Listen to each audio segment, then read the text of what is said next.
हाँ everyone, Nifty का analysis देख लेते हैं कल के लिए, साथ में सेंसेक्स को भी कवर करेंगे क्योंकि एक्सपायरी है सेंसेक्स की कल। तो क्या डायरेक्शन रहेगी, क्योंकि मार्केट यहाँ पे आज गैप अप हुआ था, उसके बाद मार्केट ऊपर सस्टेन भी कर रहा है।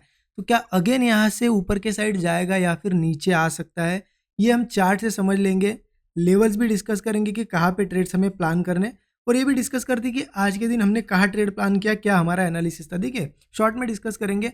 एनालिसिस बहुत क्लियर था, आपको मैंने एक चीज़ बहुत ही क्लियर बताई थी कि मार्केट कहीं ना कहीं बुलिश है, मार्केट ऊपर के साइड ही जाएगा। और हमने ये भी डिस्कस किया था कि कहीं ना कहीं हमारे ट्रेड्स बुलिश साइड के ही रहेंगे। मार्केट ने सीधा गैप अप के साथ आज लगभग लगभग 350 पॉइंट के आसपास का गैप अप हुआ, सीधा सीधा गैप अप के साथ ही ओपनिंग दी है। क्यों? क्योंकि मार्केट बुलिश था। और ये हम कब से डिस्कस कर रहे हैं, आपको याद होगा 15 मिनट चार्ट पे मैं दिखाता हूँ, जब मार्केट एक बार यहाँ पे बुलिश हुआ था सीज फायर की न्यूज़ की वजह से और ऊपर के लेवल पे ही ट्रेड कर रहा था, तब से हमारा व्यू बुलिश ही था। एक दिन बड़ा गैप डाउन हुआ, लगभग 300 पॉइंट के अराउंड गैप डाउन भी हुआ। क्यों हुआ था? क्योंकि ये सीज फायर की जो चीज़ें चल रही थी वो बीच में कोलैप्स हो गई थी, राइट। टॉक जो चल रही थी उस वजह से गैप डाउन हुआ था। उसके बाद भी एक स्ट्रेंथ आई थी मार्केट में, राइट। तो हमने क्या डिस्कस किया था हॉलीडे से एक दिन पहले, क्या डिस्कस किया था कि इतना गैप डाउन होने के बाद भी अगर इतनी स्ट्रेंथ दिखाई है तो मार्केट बुलिश ही रहेगा, राइट। यहाँ कहीं भी ओपन होता तो हम बुलिश ही जाते, लेकिन मार्केट सीधा गैप अप के साथ ओपन हुआ। तो इसमें सबसे ज़्यादा बेनिफिट किसे हुआ? जिन्होंने होल्ड की थी पोजीशन या फिर जो पोजिशनली होल्ड कर रहे उनको ओवरनाइट में ज़्यादा बेनिफिट हुआ। इंट्राडे में मार्केट लगभग लगभग थोड़ा साइडवेज ही रहा है। फिर भी कहाँ ट्रेड प्लान किया मैंने, देखिए आज सेंसेक्स में ट्रेड प्लान किए थे। मैं 5 मिनट चार्ट पे दिखा देता हूँ, सेंसेस के चार्ट पे दिखाता हूँ आपको। 5 मिनट चार्ट, ये सेंसेस का चार्ट लगा के रखा है। देखिए सिंपली मैंने यहाँ पे गैप अप के बाद थोड़ा वेट किया, मार्केट यहाँ नीचे जाने की कोशिश की, रिट्रेसमेंट आई, रिट्रेसमेंट कंप्लीट हो गई, ऊपर आ रहा था, तब इस ब्रेकआउट पे ट्रेड प्लान किया। मार्केट ने कुछ प्रॉफिट भी दिखाया था, बट मार्केट ऊपर सस्टेन नहीं कर पाया, नीचे आया, तो मैं इन लेवल्स के आसपास के ही निकाल दिया। पहला ट्रेड निकालना पड़ा हमें क्योंकि एक्सपेक्टेड कंटिन्यूएशन नहीं आया। सेकंड ट्रेड लगभग लगभग ऐसे ब्रेकआउट पे कहीं पे लिया था, राइट, इन लेवल्स के आसपास। और वहाँ से भी मार्केट ऊपर गया, उसमें भी प्रॉफिट दिखा था, बट मार्केट एकदम बड़ा मूव आज कर नहीं पाया। क्यों नहीं कर पाया? क्योंकि ऑलरेडी गैप अप हुआ था, उसके बाद यहाँ पे कहीं ना कहीं स्टेबल हो रहा था, इस वजह से आज ज़्यादा मूव मार्केट नहीं कर पाया, तो इसमें भी हमें निकलना पड़ा। तो लगभग लगभग ये दिन कोई खास नहीं था, बट अगर मार्केट सस्टेन कर रहा है तो कल का दिन हो सकता है कुछ अच्छा प्रॉफिट हमें दे मार्केट। तो कैसे ट्रेड प्लान करना है, सबसे पहले निफ्टी के चार्ट पे चलते हैं। अब देखिए यहाँ पे प्लानिंग मेरी क्या रहेगी कल, जिस तरीके से मार्केट को अभी हम देख पा रहे हैं। मार्केट में देखिए न्यूज़ इतनी कोई भी पॉजिटिव भी नहीं है, निगेटिव भी नहीं है, मिक्स है। कभी कुछ न्यूज़ आ जाती है सीज फायर की, कभी आ जाती है कि सीज फायर नहीं होगा, ऐसी न्यूज़ चल रही है। मार्केट उस वजह से क्या है, लगभग लगभग मिक्स है, कभी गैप डाउन हो रहा है, कभी गैप अप।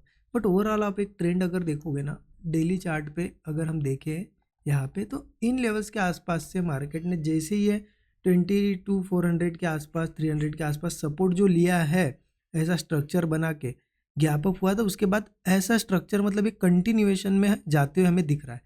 तो अगर स्ट्रक्चर क्लियर बुलिश है तो हमें कौन से ट्रेड में ज़्यादा बेनिफिट होगा? क्लियर है कि हम अगर मार्केट में बुलिश ट्रेड प्लान करेंगे, मतलब ट्रेंड के साथ चलेंगे, तो बड़े मूव्स कैच होंगे और टारगेट्स आने की पॉसिबिलिटी ज़्यादा रहेगी। मतलब अगर बुलिश 10 ट्रेड लोगे तो उसमें से हो सकता है 8 बार आप सही आओ, ऐसा होगा। क्यों? क्योंकि हम ट्रेंड को फॉलो कर रहे हैं। इसलिए मेरा सजेशन ये है, कल के लिए मैं क्या प्लान करने वाला हूँ कि मैं ज़्यादातर बुलिश ट्रेड ही प्लान करूँगा। ठीक है, कैसे प्लान करना है देखिए, 5 मिनट चार्ट पे चलते हैं, समझ लेते हैं यहाँ पे। देखिए सिंपल सा व्यू है यहाँ पे।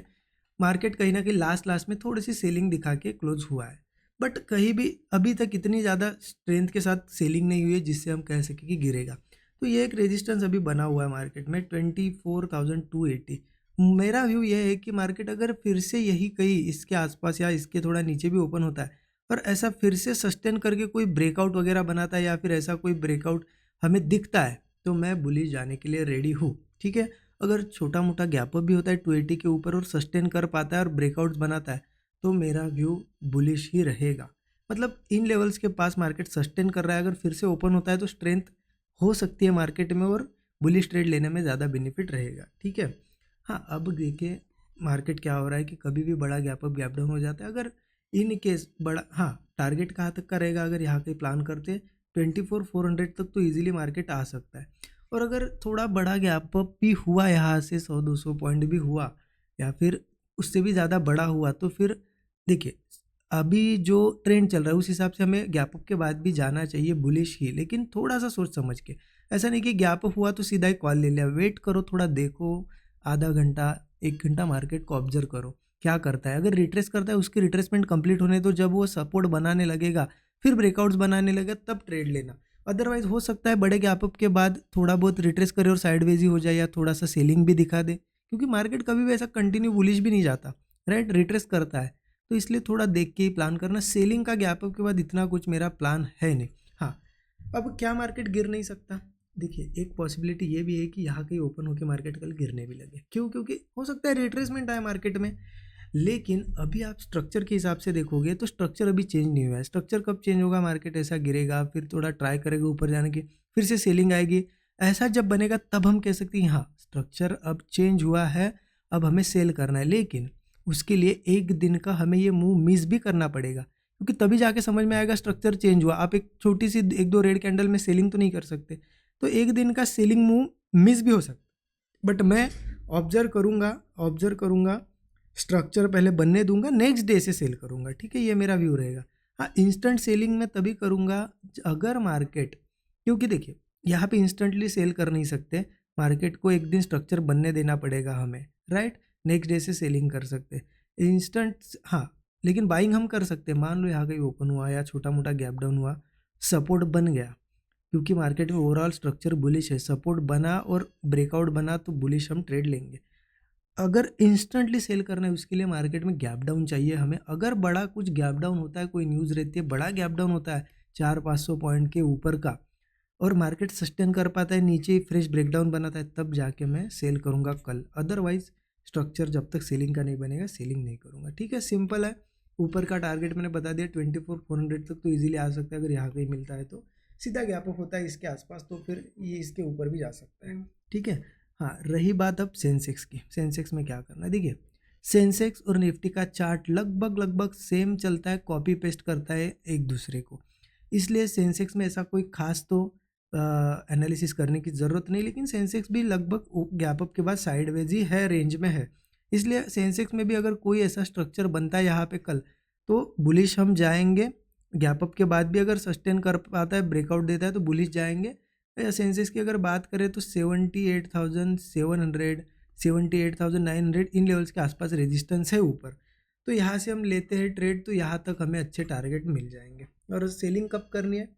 एक दिन स्ट्रक्चर बनने दो, नेक्स्ट डे से सेल करेंगे। अदरवाइज कुछ बड़ा गैप डाउन वगैरह होने दो, सस्टेन करने दो, फिर जाके ब्रेकडाउन पे हम सेल कर सकते हैं। अदरवाइज अभी के लिए सिंपल सा स्ट्रक्चर है बुलिश, व्यू हमारा रहेगा बुलिश, और अगर बुलिश सेटअप बनते हैं तो उस पर हम ट्रेड प्लान कर सकते हैं। बाकी जो भी ट्रेड बनेगा मैं ज़रूर शेयर कर दूंगा स्टूडेंट ग्रुप में, लाइव मार्केट में, जैसे डेली करता हूँ। आज के भी अपडेट दे दिए थे, ठीक है। देखिए मैं ये नहीं देखता कि किस दिन फ़ायदा हो रहा है किस दिन नुकसान हो रहा है, जो भी सेटअप बनता है, जैसा भी सेटअप बनता है, लर्निंग पर्पज से शेयर करता हूँ। और आपको पता है एक्यूरेसी लगभग 80-90% टाइम हमारा ट्रेड यहाँ पे डायरेक्शन में ही जाता है, क्योंकि हम पूरा एनालिसिस करके प्राइस एक्शन समझ के सेटअप पे काम करते हैं। हम रैंडम न्यूज़ या किसी चीज़ पे काम नहीं करते हैं, राइट। अगर स्ट्रक्चर समझ के काम करोगे तो मार्केट आपको यहाँ पे बेनिफिट ही देगा। अच्छा लगा होगा एनालिसिस, ज़रूर कमेंट में बताइएगा। Thank you so much everyone.